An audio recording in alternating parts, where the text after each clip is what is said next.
Hoje, o negro brasileiro tem consciência de seus direitos e luta pela igualdade. Essa força foi conquistada ao longo dos séculos, desde o dia em que um líder guerreiro entregou a própria vida para conquistar a liberdade. A história heróica de Zumbi dos Palmares representa a bravura e a tenacidade do povo negro e é um símbolo da resistência contra a submissão. No início do século XVII, Recife era o porto de saída do açúcar, maior riqueza do Brasil naquela época, para a Europa. Todo o Nordeste vivia de plantar e colher cana. Mesmo quem não tinha engenhos, como os criadores de gado e os comerciantes, dependia indiretamente do açúcar, pois precisava vender seus produtos ou serviços aos agricultores. O tráfico de escravos entre o continente africano e o Brasil foi talvez um dos melhores negócios do período. O modo com que aquilo será feito levou, evidentemente, a uma sofisticação muito grande nas negociações e no comércio. Mas, por outro lado, propiciou também o exercício de uma das maiores crueldades feitas contra o ser humano no mundo. Mesmo em alguns países da Europa, a escravidão era comum naquela época. E nas culturas de açúcar brasileiras, onde era preciso muita força de trabalho, a escravidão parecia ser a única solução possível. Primeiro, os colonos tentaram submeter o índio, capturado na região ou comprado dos bandeirantes. Mas eles não se adaptavam bem ao trabalho, produziam pouco e, em geral, morriam logo depois de aprisionados. O passo seguinte foi a importação de negros africanos, que, embora mais caros, trabalhavam melhor. Quando começaram a chegar os primeiros carregamentos de escravos da África, os senhores de engenho passaram a visitar Pernambuco. Antes de começar o leilão, examinavam homens, mulheres e crianças como se fossem animais à venda. No final do século XVI, escravos que fugiam dos engenhos de Pernambuco começaram a ir para a Serra da Barriga, zona afastada do litoral, entre o atual estado de Alagoas e o de Pernambuco. O solo era fértil e a vegetação abundante. Havia extensos palmeirais e, por isso, os negros que ali se estabeleceram passaram a chamar a região de Palmares. Uma pequena aldeia começava a nascer. Tornou-se uma das maiores comunidades de fugitivos do mundo. Mais de 30 mil pessoas no auge. Foi dividida em inúmeros mocambos ou aldeias, nas quais reinventaram cultura e identidades de seus ancestrais. Resistiram às tentativas de invasão das tropas portuguesas e holandesas. Palmares se tornou uma ameaça para os senhores de engenho, que organizaram as entradas, expedições de captura aos quilombolas.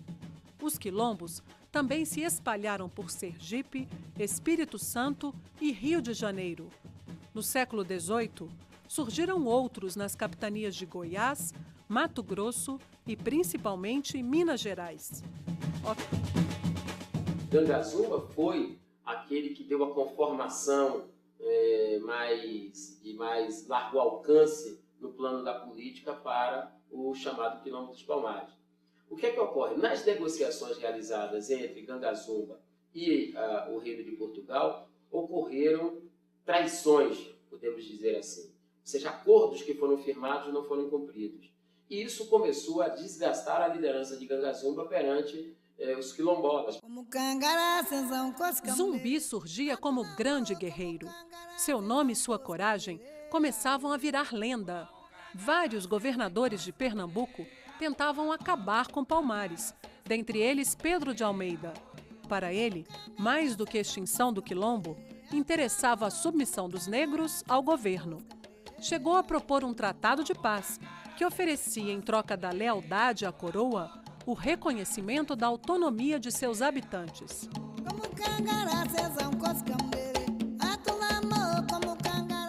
Gangazumba aceitou a proposta do governador, mas Zumbi não concordou. Para ele, não se tratava somente de viver livre, mas também de libertar os que ainda estavam escravizados. Muitos negros ficaram contra Gangazumba e envenenaram o velho rei. Assumiu em seu lugar Zumbi, o líder guerreiro que defendeu Palmares e levou o Quilombo a terríveis batalhas. O novo governador, Aires de Souza Castro, espalhou por todas as vilas ordens para que Zumbi se entregasse com seus homens. Mas ele resistiu por anos, desvencilhou-se com poucas armas e muita estratégia. Outros comandantes também tentaram prendê-lo, mas não conseguiram. O bandeirante Domingos Jorge Velho comandou a última batalha, que aconteceu na madrugada de 6 de fevereiro de 1694. Depois de um cerco de 3 anos e uma batalha de 22 dias, a luta chegou ao fim. Zumbi conseguiu fugir, mas cerca de um ano depois, foi encontrado em um esconderijo. O grande guerreiro resistiu até a morte. Por mais que a notícia se espalhasse, os escravos não acreditaram e cantaram pela sua ressurreição. Zumbi se transformou num símbolo tão poderoso que ele gerou também várias versões sobre a sua morte. A versão que nós temos é que a versão mais corrente dentro do movimento negro e a mais aceita dentro do movimento negro é que ele foi assassinado em luta. General Negro dos Palmares, grande líder dos quilombolas, lutou e morreu pela defesa e pela liberdade dos seus irmãos negros. 20 de novembro é considerada a data oficial da morte de Zumbi e se comemora o Dia da Consciência Negra. Por simbolizar a libertação do negro brasileiro, Zumbi é considerado um dos construtores do Brasil. Salve Zumbi Rei!